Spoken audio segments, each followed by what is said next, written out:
ഈശോമിശിഹായ്ക്ക് സ്തുതിയായിരിക്കട്ടെ. കൊന്തപ്പത്തിൻ്റെ 4-ാം ദിനത്തിലേക്ക് നമ്മൾ പ്രവേശിക്കുകയാണ്. പരിശുദ്ധ കന്യകാമറിയത്തിൻ്റെ ജീവിതം ധ്യാനിച്ചും അമ്മയുടെ മാധ്യസ്ഥം തേടിയും അമ്മയുടെ വിമല ഹൃദയത്തിൽ നമ്മെയും നമ്മുടെ കുടുംബത്തെയും ലോകം മുഴുവനെയും പ്രതിഷ്ഠിച്ച് നാം അനുഗ്രഹം പ്രാപിക്കുന്ന ദിവസങ്ങളാണ് ഈ കൊന്തപ്പത്തിൻ്റെ ദിനങ്ങൾ. പ്രിയപ്പെട്ടവരെ, ഒരു പച്ചയായ സംഭവം നിങ്ങളുമായിട്ട് പങ്കുവയ്ക്കുവാൻ ഞാൻ ആഗ്രഹിക്കുകയാണ്. ഒരു ഫാമിലി, ഒരു കുടുംബം, ഭാര്യ, ഭർത്താവ്, അവർക്ക് 2 മക്കൾ. ഇവർ 4 പേരും കാരിസ് ഭവനിൽ സന്ദർശിച്ചത് ഞാനിപ്പോഴും ഓർക്കുന്നു. അവർ പങ്കുവച്ചൊരു കാര്യം, ഭാര്യയ്ക്ക് ക്യാൻസറാണ്, അത് കൺഫേമായി. അതുമായി ബന്ധപ്പെട്ട ട്രീറ്റ്മെൻറ്റ് കാര്യങ്ങളൊക്കെ ഒരു വശത്ത് നടക്കുന്നു. മറുവശത്ത് ഇവർ തീർത്ഥാടനത്തിലാണ്. മാതാവിൻ്റെ നാമത്തിലുള്ള പള്ളികൾ, അതുപോലെ തന്നെ മറ്റ് പല പ്രധാനപ്പെട്ട സ്ഥലങ്ങൾ, അതിൻ്റെ ഭാഗമായിട്ടാണ് കാരിസ് ഭവനിലും അവർ പ്രാർത്ഥിക്കാൻ വേണ്ടി വന്നത്. കാര്യങ്ങളെല്ലാം പങ്കുവച്ചതിന് ശേഷം ഭർത്താവ് പറഞ്ഞ ഒരു കാര്യമുണ്ട്. അച്ഛാ, ഇവൾക്കെന്തെങ്കിലും സംഭവിച്ചാൽ എനിക്കെൻ്റെ ഭാര്യയെ നഷ്ടമാകും എന്നതല്ല എൻ്റെ വിഷമം. എൻ്റെ വിഷമം ഈ കുഞ്ഞുങ്ങൾക്ക് അമ്മയില്ലാണ്ടാവും. അതാണ് എന്നെ വിഷമിപ്പിക്കുന്ന കാര്യം. അതുകൊണ്ട് ഞങ്ങൾ എല്ലാവരും ഇങ്ങനെ ട്രീറ്റ്മെൻറ്റ് എടുക്കുന്നുണ്ട്. പക്ഷേ അതോടൊപ്പം എല്ലാവരും പ്രാർത്ഥനയിലാണ്. ഇത് കേട്ടപ്പോൾ എൻ്റെ മനസ്സിലൂടെ പോയൊരു കാര്യം, ഒരമ്മയുടെ സ്ഥാനം മനസ്സിലാക്കിയ വ്യക്തിയാണ് ഈ വ്യക്തി. അതുകൊണ്ടാണ് ആ മനുഷ്യൻ പറഞ്ഞത്, എൻ്റെ ഭാര്യയ്ക്ക് എന്തെങ്കിലും സംഭവിച്ചാൽ എനിക്കെൻ്റെ ഭാര്യയെ നഷ്ടപ്പെടും എന്നതിനേക്കാൾ ഈ കുഞ്ഞുങ്ങൾക്ക് അവരുടെ അമ്മയെ നഷ്ടമാകും. പ്രിയപ്പെട്ടവരെ, ഈ ഭൂമിയിൽ അമ്മയ്ക്ക് വലിയൊരു സ്ഥാനമുള്ളതുപോലെ തന്നെ സ്വർഗീയ അമ്മയ്ക്കും നമ്മുടെ ജീവിതത്തിൽ വലിയൊരു സ്ഥാനം ഉണ്ടാകണം. ആ ഒരു ബോധ്യത്തിൽ ജീവിക്കുന്ന വ്യക്തികൾക്ക് ഈ മാതൃസഹായം, പരിശുദ്ധ അമ്മയുടെ മാധ്യസ്ഥം, പരിശുദ്ധ അമ്മയുടെ സംരക്ഷണ വലയം, ഇതെല്ലാം അവരുടെ ജീവിതത്തിൽ സാധ്യമാകും. നമ്മളിന്ന് പ്രത്യേകമായിട്ട് ചിന്തിക്കുന്ന ഒരു വിഷയം, മറിയത്തെക്കുറിച്ച് സഭ പഠിപ്പിക്കുന്ന ഒരു കാര്യമാണ്. അതെങ്ങനെയാണ്? മറിയം നമുക്ക് മധ്യസ്ഥയും സഹരക്ഷകയുമാണ്. സഹരക്ഷക എന്ന് പറഞ്ഞാൽ കോറിഡംട്രിക്സ്, അതാണ് നമ്മൾ കാണുക. മറിയം നമുക്ക് മധ്യസ്ഥയാണ്, സഹരക്ഷകയുമാണ്. ഇതിൻ്റെ വെളിച്ചത്തിൽ നാം മനസ്സിലാക്കിയിരിക്കേണ്ടത്, ദൈവത്തിൻ്റെ രക്ഷാകർമ്മത്തിൽ സഹരക്ഷകയാണ് പരിശുദ്ധ അമ്മ. നമ്മൾ കാണുന്നുണ്ട്, വചന വെളിച്ചത്തിലും സഭ നമ്മളെ പഠിപ്പിക്കുന്നത്, ഒരു സ്ത്രീ മൂലം പാപം ലോകത്തിലേക്ക് വന്നു, എന്നാൽ മറ്റൊരു സ്ത്രീയിലൂടെ രക്ഷകനെ നമുക്ക് ലഭിച്ചു. ആദ്യത്തെ സ്ത്രീയാണ് ഹൗവ. നമ്മൾ കാണുന്നു പരിശുദ്ധ കന്യകാമറിയത്തെ 2ാമത്തെ ഹൗവയായിട്ട് നമ്മൾ കാണുക. ഒരു സ്ത്രീയിലൂടെ പാപം ലോകത്തിലേക്ക് വന്നെങ്കിൽ മറ്റൊരു സ്ത്രീയിലൂടെ രക്ഷയും രക്ഷകനും ഈ ലോകത്തിലേക്ക് വരുന്നത് നമുക്ക് കാണാൻ പറ്റും. അതുകൊണ്ടാണ് കോറിഡംട്രിക്സ്, സഹരക്ഷക എന്ന പദവി പരിശുദ്ധ കന്യകാമറിയത്തിന് കൊടുത്തിരിക്കുന്നത്.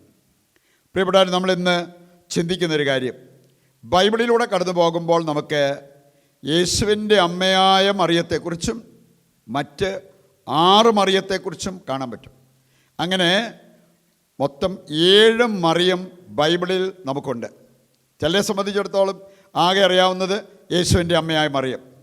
വേറെ ചിലർക്ക് വേണമെങ്കിൽ മഗ്ദലന മറിയത്തെക്കുറിച്ചും അറിയാം. അതിനപ്പുറത്തോട്ട് കാര്യമായ അറിവില്ലാത്ത പല ക്രിസ്ത്യാനികളും കത്തോലിക്കലും പോലുണ്ട്. വചനത്തിലൂടെ കടന്നു പോകുമ്പോൾ നാം കാണുന്നത് 7 മറിയത്തെക്കുറിച്ചാണ്. അവരെ ഒന്ന് പരിചയപ്പെട്ടിരിക്കുന്നത് നല്ലതാണ്. ഒരാൾ പഴയ നിയമത്തിലാണ്. നമ്മൾ കാണുന്നുണ്ട്, സംഖ്യയുടെ പുസ്തകം 12-ാം അധ്യായത്തിൻ്റെ 7 മുതൽ വായിക്കുമ്പോൾ മെറിയാമിനെക്കുറിച്ച് പറഞ്ഞിട്ടുണ്ട്. മെറിയാം എന്ന് പറഞ്ഞാൽ മറിയം, മോശയുടെ സഹോദരിയായ മെറിയാം. ഇവളാണ് മോശയ്ക്കെതിരെയും ദൈവത്തിനെതിരെ പോലും ആവലാതി പറയുന്ന പിറുപിറുക്കുന്ന രംഗം കാണാൻ പറ്റും. ദൈവം വന്നു അവളെ വഴക്ക് പറയുന്നു. അതിൻ്റെ ഭാഗമായിട്ട് അവൾ കുഷ്ഠരോഗിയായി മാറുന്നതും കാണാൻ പറ്റും. മോശ അവൾക്ക് വേണ്ടി മാധ്യസ്ഥം വഹിച്ചു. ദൈവം പറഞ്ഞൊരു കാര്യം, 7 ദിവസം കഴിയുമ്പോൾ അവളെ വിശുദ്ധീകരിച്ച് ഞാൻ നിങ്ങളോടൊപ്പം വിടാം. അത് പഴയ നിയമത്തിൽ നമ്മൾ കാണുന്ന മറിയം. മറ്റ് 6 മറിയത്തെ നമ്മൾ കാണുന്നത് പുതിയ നിയമത്തിലാണ്. യോഹന്നാൻ്റെ സുവിശേഷം 19:25 യേശുവിൻ്റെ അമ്മയായ മറിയം.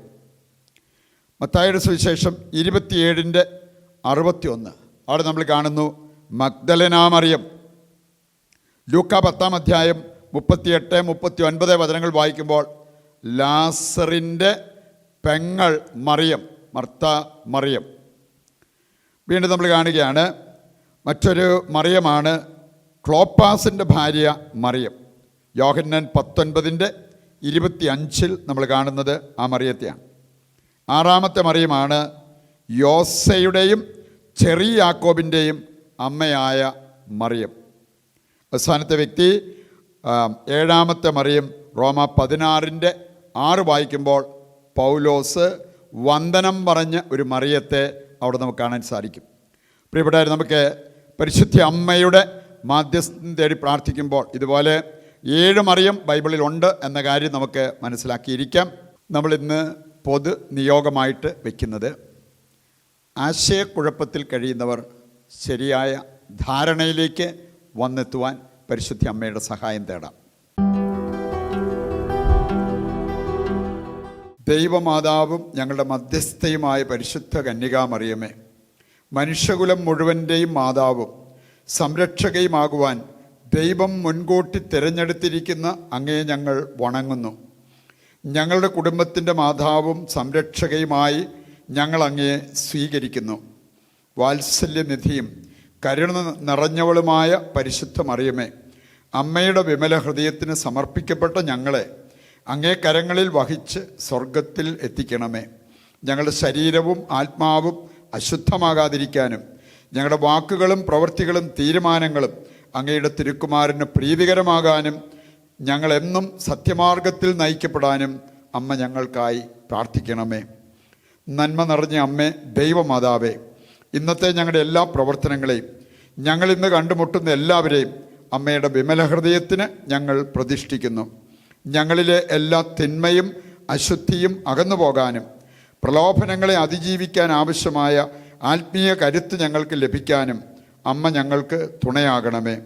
അമ്മയുടെ വിശ്വാസ ചൈതന്യവും പരസ്നേഹവും ശുശ്രൂഷ മനോഭാവവും സഹനശക്തിയും ഞങ്ങൾക്ക് ലഭിക്കാനും അമ്മയെപ്പോലെ ഞങ്ങളും ദൈവഹിതത്തിന് വിധേയപ്പെടുന്നവരാകാനും അമ്മ ഞങ്ങൾക്കായി പ്രാർത്ഥിക്കണമേ. ആമേൻ.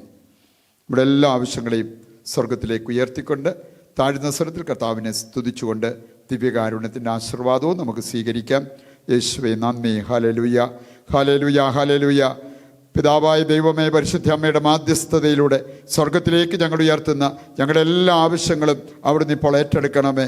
ഞങ്ങളുടെ പ്രാർത്ഥനാ നിയോഗങ്ങൾ അവിടുന്ന് ഏറ്റെടുത്ത് അതെല്ലാം ഞങ്ങൾക്ക് നിറവേറ്റി തരണമേ. യേശുവേ നന്ദി. Hallelujah, hallelujah, hallelujah.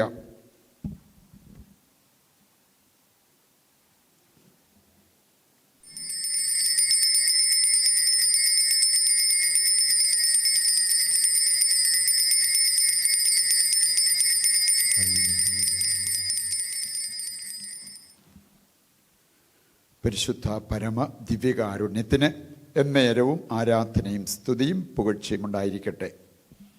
ഈശോ മിശിഹായ്ക്ക് സ്തുതിയായിരിക്കട്ടെ. ദൈവം നിങ്ങളെ സമർത്ഥമായി അനുഗ്രഹിക്കട്ടെ.